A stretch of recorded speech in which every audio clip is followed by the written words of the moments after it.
চলেছি কেমন হতে পারে $5 লাখ এক্সপেরিয়েন্স। আমি কথা দিচ্ছি এটা দেখে তোমরা পাগল হয়ে যাবে। এই ভিডিওতে তোমরা দেখতে পাবে কেন $2.5 লাখ লাগে স্পেসের এক্সপেরিয়েন্স করবার জন্য, কেন $50,000 লাগে সমুদ্রের গভীরে এক্সপ্লোর করবার জন্য।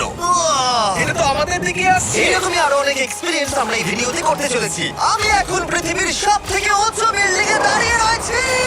ও মাই গড! আর সবথেকে সস্তা এক্সপেরিয়েন্স তো আমরা এখানে করব, একটা উটের পিঠে চেপে। $1 আমি কতক্ষণ রাইড করতে পারবো? $1 2 মিনিট। ঠিক আছে, হ্যাঁ। এটা $1 দারুণ এক্সপেরিয়েন্স। হ্যাঁ। শক্ত করে ধরো। শক্ত করে ধরবো কেন?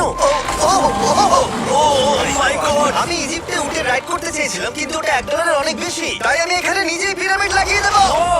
এই তো। এটা তো দারুণ। ভাই এটা তো বসে ওয়ার্কআউট হয়ে যাচ্ছে। আমি অনেক উপরে আকাশে রয়েছি মনে তাহলে হচ্ছে। আমার চ্যানেলের অবস্থাটা বোঝো। বুঝেছি। ঠিক আছে, $1 মাত্র 2 মিনিট রাইড করা যেত, আর সেই সময়